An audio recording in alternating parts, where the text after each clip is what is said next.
mohli si rozhodnúť zápas?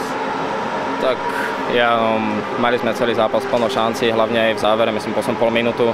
Sme mali 4 tutovky, dvakrát prázdnu bránu, čo sme mali rozhodnúť. To v predĺžení som mal aj ďalší spoluhráči ďalšie šance a sa nám vypomstilo, že sme to nepremenili a prehrali zápas na jazdu.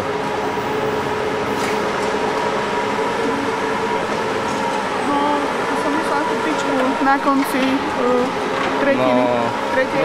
Nejako mi to vyšlo sa tam dostať pomedzi tých obrancov. Skúsil som to, čo vlastne bránkári málo kedy čakajú. No, nejak nesadlo mi to úplne ideálne, trafil som tyčku a nepadlo to tam.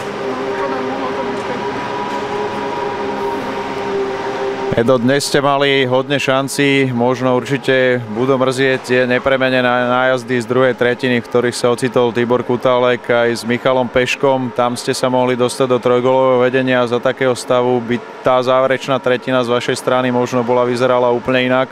Ako som už hovoril, mali sme plno šanci, vlastne 2 samostatné nájazdy, ktoré keby premeníme, tak možno naozaj hrajeme kľudnejšie už celý zápas.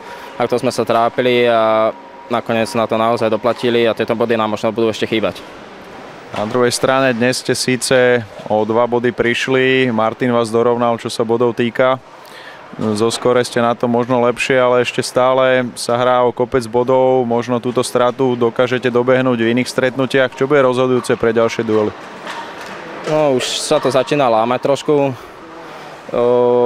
Zo začiatku súťaže nám trošku odskočila tá vrchná 6 alebo 7. A teraz už sme sa na nich dotiahli, neviem ako hrali dneska ostatní superi, ale na Trenčín mám myslím 8 alebo 7 bodov, čo je 2-3 zápasy a môžeme hrať zase trošku tú vyššiu polovičku, tak uvidíme. No. V predošlých súbojoch ste dokázali, že ste schopní vyhrávať aj s tabuľkovo lepšie umiestnenými manšaftami, takže dá sa povedať, že ten potenciál zlepšovať sa u vás určite je? Určite potenciál máme, možno že my sme tým, ktorý neudáva tempo v zápase, ale ktorý sa lepšie prispôsobí, čo nám sedí, keď prídu Košice, Nitra, že hrajeme s ním vyrovnanú partiu. Čo by som ešte k tomu viac dodal.